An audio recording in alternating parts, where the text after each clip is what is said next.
So, this is, I think, attempt number 3 or something to make this video. And I've been having some technical issues, so please bear with me in my struggles. But I just wanted to take a moment to talk about the types of memes I've been seeing a lot of lately, given what's going on. You know, bodily autonomy is a human right. We don't have anything if we don't have bodily autonomy, blah, blah, blah, those kind of memes. Well, of course, we see them shared today in the context of states being empowered to make medical decisions for women and other pregnant people, and that's obviously not a great thing.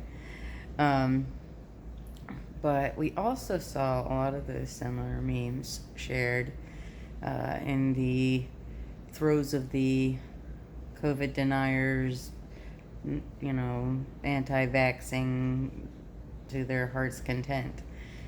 And I feel like it's worth taking the time to explain the difference between the bodily autonomy question when it comes to abortion and when it comes to mandated vaccinations as part of a public health initiative.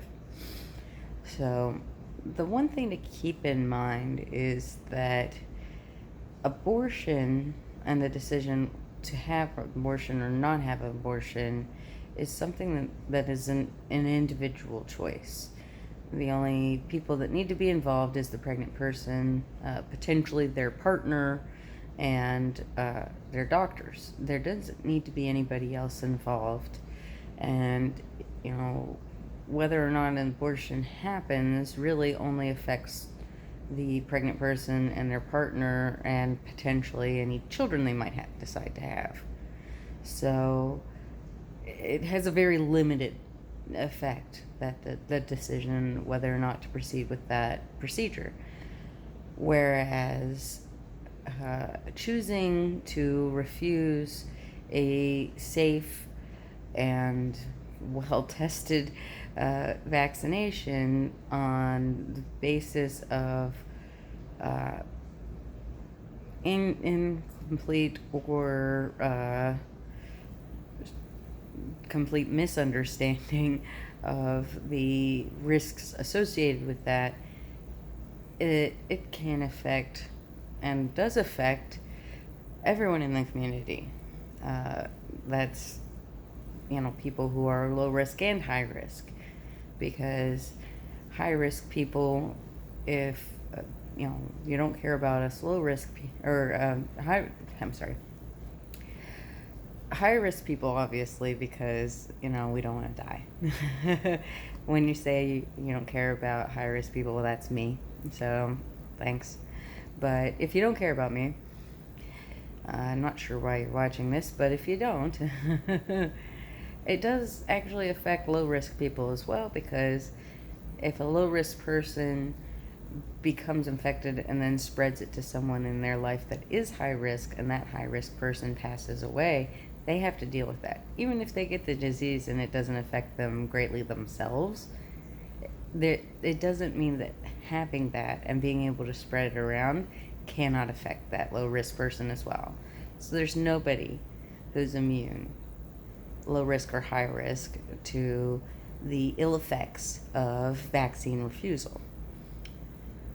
The other major difference, and I kind of touched on this already, is that abortions are done with full understanding of what the procedure is, what it entails, risks that are involved. It's done with informed consent, because all medical procedures must be done with informed consent. The vaccine refusal is necessarily done without fully informed consent, because if you had fully formed consent, you would have a full understanding of public health and statistics and know that vaccines are safe and effective, and that, refusing them harms yourself and the people around you. So, excuse me.